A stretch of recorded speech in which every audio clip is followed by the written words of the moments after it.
Hey everyone! I'm sitting here in my comfortable bedroom, and I got to thinking. We see so many movies about medieval romance, right? Knights in shining armor, passionate love affairs, beautiful princesses. But what if I told you that the reality of love and relationships in medieval times was absolutely nothing like what Hollywood shows us? Today, we're diving deep into the real story of medieval relationships. And trust me, it's going to blow your mind. If you're ready to have everything you thought you knew about medieval romance completely shattered, hit that like button and let's get started. Let me introduce you to Elena. Not a princess, not a noble lady, just a regular 16-year-old girl living in England, 1348. Unlike the heroines in our favorite movies, Elena didn't choose her husband. She'd never even spoken to him before their wedding day. Picture this. Elena's father, a struggling farmer, just traded her like a piece of livestock to Thomas, a 35-year-old widower with 2 cows and a decent plot of land.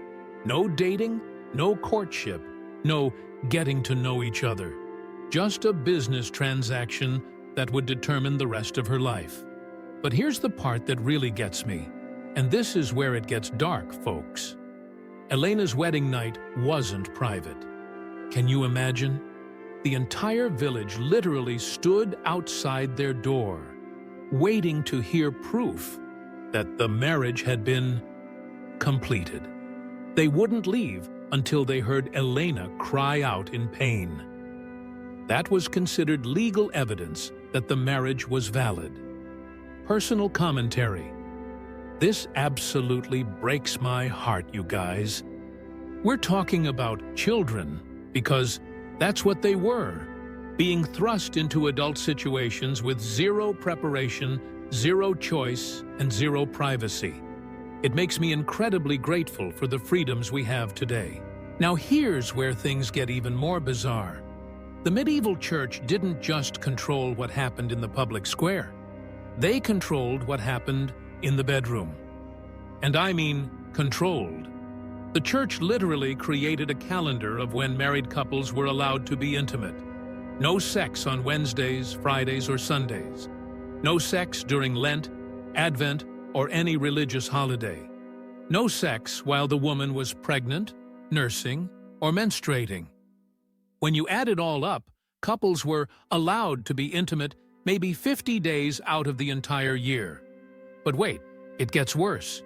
There was only one acceptable position for married couples, and I'm not going into graphic detail here, but let's just say creativity was considered a sin that could literally damn your soul to hell. The church taught that even married couples could commit adultery with each other if they enjoyed it too much. Emotional insight. Can you imagine living with that kind of guilt and fear around something that should be natural and loving? Elena would have been taught that her own desires were evil, that pleasure was sinful, that her body was essentially the property of first her father, then her husband, and ultimately the church. Okay, so the social control was insane, but the medical understanding? That's where medieval people really went off the deep end. Medieval doctors, and I use that term very loosely, believed that women were basically just defective men. They thought female anatomy was literally just male anatomy turned inside out. The medical textbooks of the time, which were taught in universities across Europe, stated that women needed to experience pleasure to conceive. This led to one of the most horrific legal precedents in history. If a woman became pregnant after sexual assault, courts often concluded that she must have enjoyed it, and therefore was partially responsible. Let that sink in for a moment. But it gets even weirder. They believed in something called the wandering womb, literally that a woman's uterus could move around inside her body like some kind of internal animal. If a woman showed signs of what we'd now recognize as anxiety or depression, doctors would try to lure her womb back into place by putting pleasant-smelling herbs near her vagina, and foul-smelling substances under her nose. Personal reflection.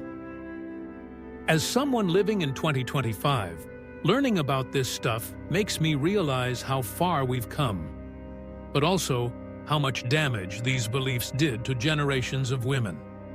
The psychological trauma of believing your own body was defective, dangerous, and uncontrollable must have been devastating. But here's what gives me hope about this whole dark story. Medieval people found ways to resist. Despite the church's iron grip on sexuality, there was this incredible underground network of knowledge and rebellion. Village-wise women, who were often later branded as witches, maintained secret knowledge about herbs that could prevent pregnancy or ease childbirth pain. Women would wear Christian crosses to church while hiding pagan fertility charms under their clothes. Elena and women like her found ways to help each other survive.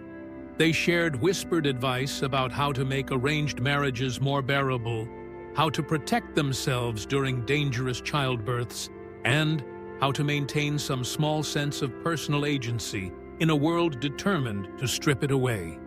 These women were the real heroes of medieval times, not the knights or the nobles, but ordinary women who refused to let impossible circumstances completely crush their spirits. So the next time you watch a medieval romance movie, remember Elena's story. Remember that real love, real choice,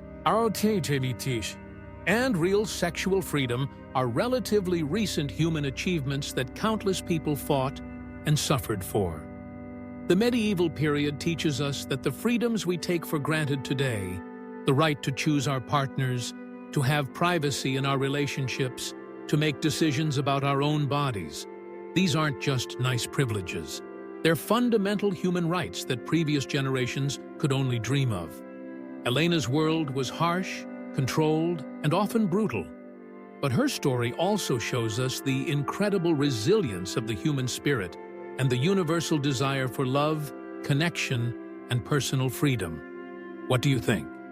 Does learning about medieval relationships make you appreciate modern love differently? Drop your thoughts in the comments. I read every single one, and I love hearing your perspectives on these historical deep dives. If you enjoyed this reality check about medieval life, smash that subscribe button because we're just getting started with uncovering the truth behind historical myths. Trust me, there's so much more where this came from. Thanks for watching, and I'll see you in the next one.